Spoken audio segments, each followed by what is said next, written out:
اگر تم نے دیر کر دی تو میرا اثاثہ بھی لٹ جائے گا، میرا راس المال بھی برباد ہو جائے گا۔ تو وہ بزرگ فرماتے ہیں جب اس نے یہ بات کہی تو مجھے ان الانسان لفی خسر کا ترجمہ سمجھ میں آ گیا۔ میں نے کہا کہ ہم بھی اپنے سانسوں کی برف کو پگھلا رہے ہیں، اور قطرہ قطرہ جس طرح برف پگھلتی ہے، سانس سانس کر کے زندگی پگھل رہی ہے۔ اگر جلدی جلدی ان سانسوں کے بدلے میں نیکیاں لے لیتے ہیں تو یہ زندگی بچ جائے گی، ورنہ یہ زندگی برف کی طرح پگھل رہی ہے۔ ان الانسان لفی خسر، انسان خسارے کا سودا کر رہا ہے، لمحہ لمحہ موت کے قریب ہو رہا ہے۔ یہ سمجھ رہا ہے میں بڑا ہو رہا ہوں، لیکن یہ چھوٹا ہو رہا ہے۔ جب گنتی الٹی شروع ہو جائے تو کام جلدی زیرو پر آ جاتا ہے۔ کسی کی 60 سے، کسی کی 70 سے، کسی کی 100 سے گنتی الٹی شروع ہے، اور لمحہ لمحہ ہم موت کی طرف بڑھ رہے ہیں۔ یہ انسانیت کا خسارہ ہے۔ ایک مفسر ہوا تبا تبائی ہے، تو ویسے ڈاماڈول، لیکن بات بڑی پتے کی لکھ گیا۔ وہ کہتا ہے خسارے کا ایک اور پہلو بھی ہے، اور اس پہ میں آپ کی تھوڑی سی توجہ بھی چاہوں گا۔ وہ کہتا ہے خسارہ یہ ہے کہ اللہ نے ایک شے کو ایک حسن دیا ہے تو دوسرے حسن سے اسے محروم رکھا ہے، تو وہ شے کہتی ہے کہ میں خسارے میں۔ اس کی مثال وہ کہتا ہے یہ پھول ہیں، ان میں خوشبو ہے لیکن روشنی نہیں ہے، اندھیرے میں آپ ان سے چراغاں نہیں کر سکتے، تو پھول کہیں گے ہم خسارے میں، ہمارے میں خوشبو تو ہے لیکن روشنی نہیں ہے۔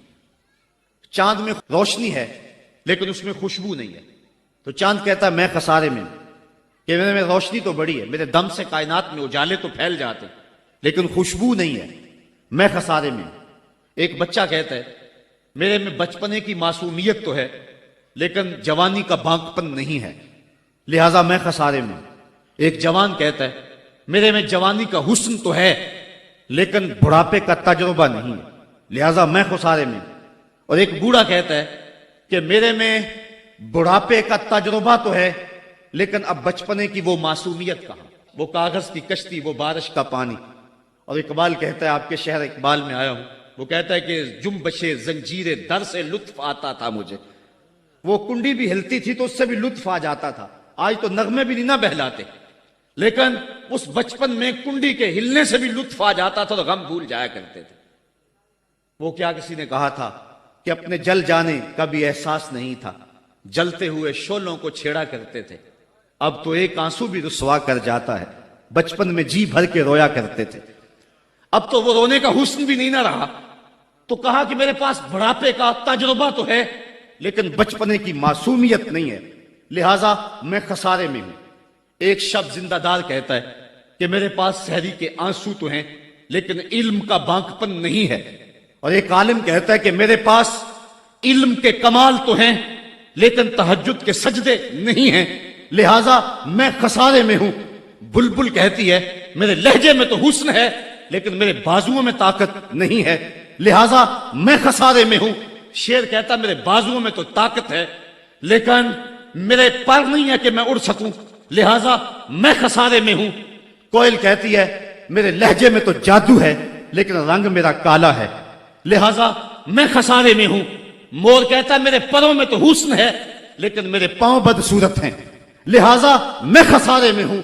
تو وہ کہتا ہے کہ کائنات کی ہر شے کسی نہ کسی طرح خسارے میں ہے، لیکن پھر کہتا ہے اگر تمہیں شوق ہو کہ ایک ذات ایسی بھی دیکھے جس میں خسارہ نہ ہو تو آؤ مدینے کی گلی میں آ جاؤ۔ حسن کی ساری شوخیاں، جمال کے سارے کریمے اور حسن کا سارا بانکپن اگر ایک ذات میں دیکھنے کا شوق آ جائے، حسن یوسف دم عیسیٰ ید بیضا داری، ہما دارند آنچ خوباں تو تنہا داری۔ کائنات حسن جب پھیلی تو لا محدود تھی، اور جب سمٹی تو تیرا نام بن کے رہ گیا۔ اگر یہ شوق ہو کہ کائنات کے سارے حسن ایک پیکر میں دیکھیں تو کہا اس کے لیے میں نے ایک محمد ہی بنا دیا ہے۔ سارے حسن ایک پیکر میں آپ کو ملیں گے، سارے کمال اور سارے جمال اور سارے عروج اور ساری عزتیں اور سارے مراتب آپ کو ایک ذات میں جمع ملیں گے، اور محمد ہوتا ہی وہ ہے جو مجمع کمالات ہو۔ تو کہا کہ یہ ہے ایک خسارے کا پہلو، اور کائنات میں ایک ہی شخص ہے جو خسارے سے بچا ہوا ہے۔ اب جو اس ذات سے وابستہ ہوگا وہ بھی خسارے سے بچ جائے گا۔ الا الذین آمنوا، جس کے ہاتھ میں یہ دامن ہوگا وہ خسارے سے بچ جائے گا، ورنہ خسارے سے کوئی بچ نہیں سکتا۔ نہ دولت بچا سکتی ہے، نہ اقتدار کی بچھی ہوئی مسندیں خسارے سے بچا سکتی ہیں، نہ کوئی اور انسان کو دنیاوی کمال خسارے سے بچا سکتا ہے۔ اگر خسارے سے بچنا ہے تو ہاتھوں میں دامن مصطفیٰ لینا ہوگا۔ وہ کبھی آپ نے دیکھا ہوگا، اب تو وہ دور بدل گیا ہے، وہ چکی ہوتی تھی جس میں وہ گندم پیستے ہیں، مختلف چیزیں، تو اس کے دو پتھر ہوتے ہیں، ایک نیچے والا ساکن، اوپر والا متحرک، تو درمیان میں اس کے ایک کلی ہوتی ہے جس کے ارد گرد اس کو گھماتے ہیں، تو وہ جو دانے ہیں وہ درمیان خالی جگہ میں ڈالتے ہیں، اس کو گالا کہتے ہیں، اس میں ڈالتے ہیں اور پھر اس چکی کو گھماتے ہیں، تو جو دانے اس مرکز سے، اس کلی سے ہٹ جاتے ہیں وہ پس جاتے ہیں، اور جو اس کلی سے لگ کے رہتے ہیں وہ بچ جاتے ہیں۔ کہا محبوب مجھے قسم تیرے زمانے کی، انسان خسارے میں ہے، الا الذین آمنوا، بچے گا وہ جو تیرے دامن سے لپٹ جائے گا۔ اور یہ میں مفہوم ایمان کا جو آپ کے سامنے دامن مصطفیٰ سے تمسک اختیار کرنا، یہ میری جذباتیت کا کمال نہیں، حقیقت ہی یہ ہے۔ علامہ سعد الدین تفتازانی علیہ رحمہ شرح قائد میں لکھتے ہیں کہ ایمان ہے کیا؟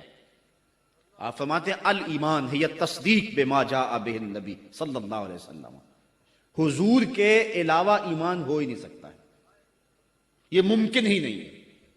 اور یہ بات بھی ذہن میں بٹھا لیں کہ حضور سے ذہنی تعلق کا نام ایمان نہیں ہے، حضور سے قلبی تعلق کا نام ایمان ہے، اور یہ میرے مسلک کی پہچان ہے۔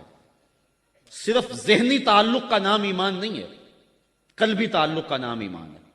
اس کو مزید سہل کروں تو حضور کو نبی جاننے کا نام ایمان نہیں ہے، نبی ماننے کا نام ایمان ہے۔ ورنہ کتنے لوگ تھے جانتے تھے لیکن ایمان نہ لائے۔ الذین آتیناہم الکتاب یعرفونہ کما یعرفون ابناءہم، جن کو ہم نے کتاب دی وہ ایسے جانتے تھے جس طرح بیٹوں کو جانا کرتے، لیکن اس کے باوجود ایمان نصیب نہیں ہوا۔ ایمان جاننے کا نام نہیں ہے، ایمان ماننے کا نام ہے۔ پھول کو بلبل جانتی نہیں مانتی ہے، اگر مانتی نہ ہوتی تو پھول کے گرد رقص بسمل کے تماشے نہ کرتی۔ شمع کو جانتے سارے ہیں لیکن مانتا صرف پروانہ ہے۔ تو ایمان جاننے کا نام نہیں ہے، ایمان ماننے کا نام ہے۔ اور جہاں تک جاننا بمعنی ادراک ہے تو وہ تو آج تک میرے رسول کو کوئی جان ہی نہ سکا۔ سب سے زیادہ قربت تو حضرت سیدنا صدیق اکبر رضی اللہ تعالی عنہ کو حاصل تھی، ان کو بھی کہہ دیا یا ابا بکر لم یعرفنی حقیقتا غیر ربی، سفر و حضر میں میرے ساتھ رہے ہو، سن لو میری حقیقت کو میرے رب کے علاوہ کوئی بھی نہیں جانتا ہے۔ بلکہ ایک مقام پہ فرمایا لی مع اللہ وقت لا یسعنی فیہ نبی مرسل ولا ملک مقرب، میرا اور میرے رب کا معاملہ ایسا ہے کہ درمیان میں نہ کوئی نبی آ سکتا ہے، نہ کوئی رسول اور پیغمبر آ سکتا ہے، اور نہ کوئی فرشتہ مقرب درمیان میں آ سکتا ہے۔ تو جہاں تک تعلق ہے حضور کو جاننے کا بمعنی ادراک، تو آج تک حضور کو اللہ کے علاوہ کوئی جان ہی نہیں سکا ہے۔ مولوی کا تو دماغ خراب ہو گیا کہ وہ مسجد میں ترازو رکھ کے بیٹھ گیا اور نبی کو تولنے لگا۔ میں تو کہا کرتا ہوں ڈٹھے ورق قرآن دے پھول سارے، تیری شان جیا نہیں کوئی ہور ڈٹھا، تیری شان دا کرے مقابلہ جیڑا، انہوں عاشقاں اصلی چور ڈٹھا، کوئی نور آکھے کوئی بشر آکھے، پیندہ رات دینے ایہو شور ڈٹھا، اللہ والیاں گل مکا دیتی تساں ہور ڈٹھا ساں ہور ڈٹھا۔ تم نے پتہ نہیں کس کو دیکھا ہے جو سکی بیٹی کو بھی نہیں بخشوا سکتا۔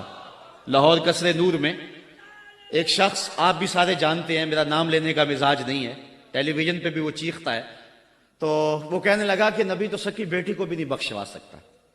تو میں نے بعد میں اٹھ کے کہا، میں نے کہا لوگوں آج تو لوگ اسے ووٹ نہیں دیتے جو تھانے سے نہ چھڑا سکے، سنبھلتا نہیں جن سے اپنا دوپٹہ، سنبھالیں گے کیا وہ کلیجہ کسی کا۔ جو تھانے سے نہ چھڑا سکے لوگ اسے ووٹ نہیں دیتے، اور جو اپنی بیٹی کو بھی نہ بخشوا سکے پھر کلمہ پڑھنے کا فائدہ کیا؟ جو افراد خانہ کی بگڑی بھی نہیں بنا سکتا، جو سکی بیٹی کو بھی نہیں بخشوا سکتا۔ میں نے کہا میاں تم اس کی بات کرتے ہو جو سکی بیٹی کو بخشوا نہیں سکتا، ہم تو اس کے قصیدے پڑھتے ہیں جس نے کہا فاطمہ تو جنتی عورتوں کی سردار ہے۔ تم اس کی بات کرتے ہو جس